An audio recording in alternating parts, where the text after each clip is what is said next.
The course I'm doing is Philosophy 201, which is Introduction to Ethics. The course I have taught many, many times, both in person and online.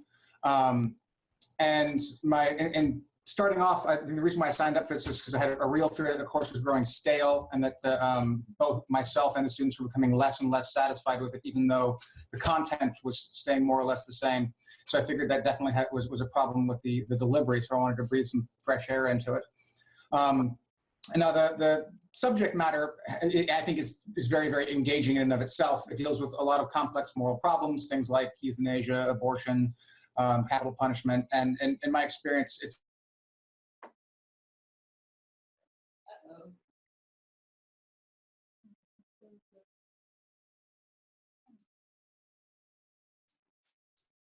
maybe he can hear here.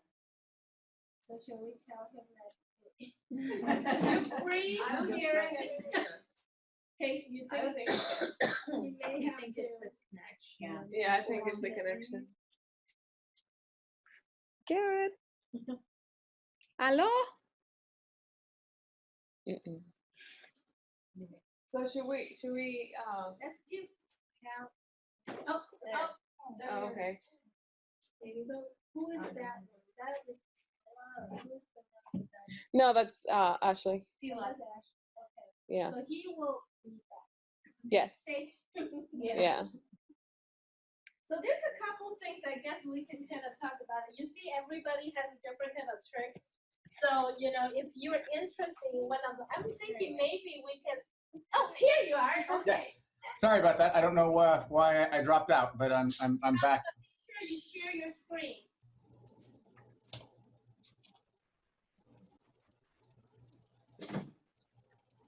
All right. Is that We can see.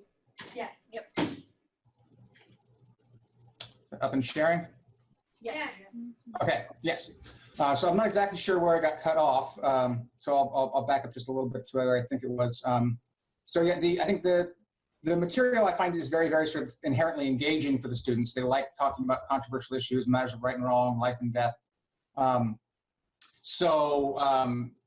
In the in-person class, much like Denise, I will sort of have a lecture planned, but I deliberately sort of keep it loose with the expectation that conversation is going to crop up somewhere.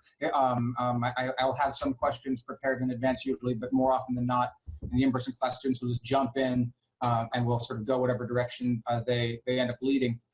And that was something that, you know, I sort of naively thought in my online class, well, yeah, you know, a discussion board will be able to fulfill that role. And, you know, to a certain extent, that's true, of course, because students do get to express their opinions, but there's nowhere near the spontaneity and the sort of vivacity that comes with an in-person conversation on a discussion board. What I really wanted here was new tools that would help me change the class from the sort of ponderous and repetitive format that it was in to something a little more vivacious. So to facilitate student interaction, again, I think Voicethread to me has been the biggest revelation from taking this workshop. It has been a source of much frustration for me in recent weeks, as Larissa and Johan have heard from me just a couple of days ago, as well as over the last couple of weeks. But thankfully, with their help and their patience, I've been slowly working my way through the problems, getting to know the software. Some of it is problems that can be fixed. Others are problems I just have to sort of work around. But still, I'm very excited about Voicethread because it seems to me that it's going to sort of merge together in one place lectures, which I'd previously done using podcasts, with a discussion group. And whereas in the old class, online class, I'd have groups of 3 or 4 students sort of lead a discussion board. I'm going to have the groups leading a voice thread, have them posting questions. I'm going to do this for the first few weeks, sort of to set the stage and to demonstrate for them how it's done. And then they will hopefully follow suit.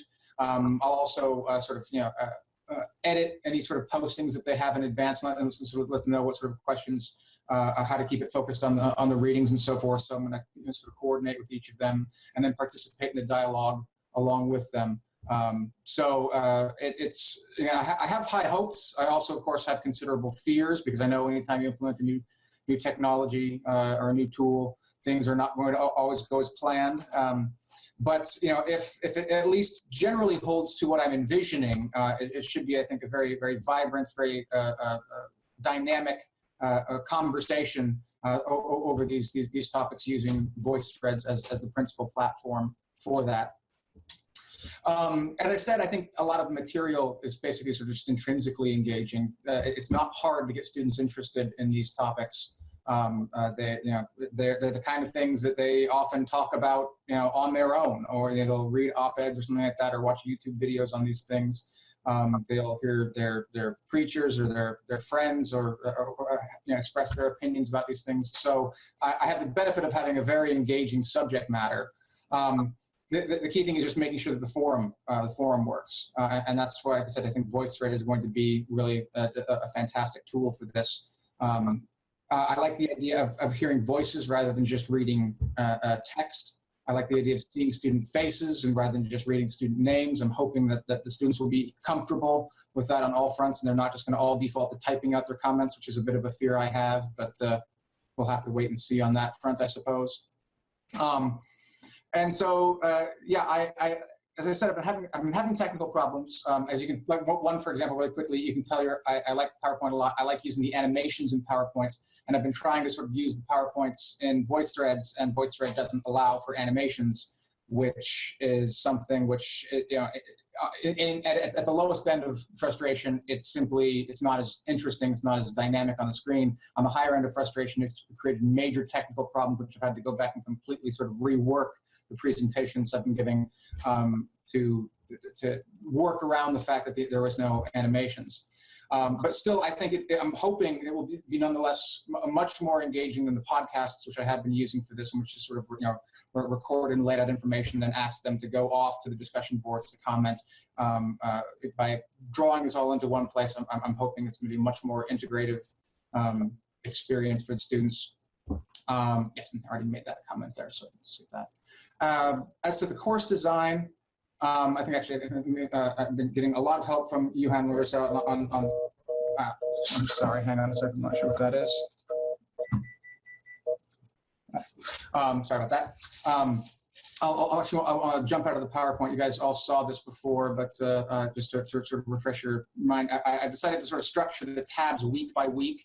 And then as the weeks go on, I'm going to sort of pull these down to the bottom here. So all the information will still be there, and the current week will always sort of be at the top. And so they'll always know where to go. And then within each week, it's basically just sort of a checklist where they have to go through each point in turn. And they know, because they start here, they go for the first point, the second, and the third, and the fourth, and they just go through it in order. So hopefully they won't get lost. And then everything is going to be cross-referenced here in the course materials. So the podcasts, the PowerPoints, and everything, and any non-book readings that I assign can be found here as well. And then, of course, so that you can find everything two ways: by going to the week in which you found it, or by going to the course material here. And hopefully that will have everything sort of all in one place, as it were. Yeah, and then so the three primary things for each week: there's going to be a reading assignment, a reading quiz, and a Voicethread lecture / discussion that everyone needs to participate in. The first few will be done by me, and then subsequent to that, students will pick up the leading of that. Other new features that I'm implementing, I'm going to use online office hours hosted through Zoom, which so far seems good. I'm thinking in future semesters, if Zoom works out as it seems to be, I might use that a little bit more prominently. I might like maybe 3 or 4 times over the course of the semester, as a few people have suggested, have like sort of large meetings and Q&A sessions or something like that using Zoom. That seems like a potentially useful online tool.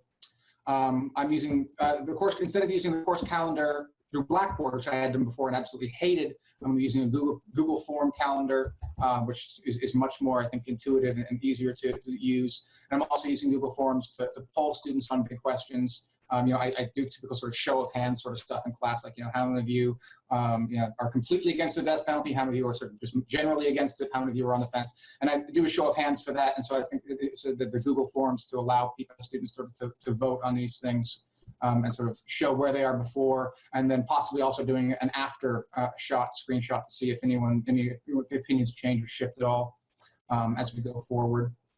And then closing thoughts.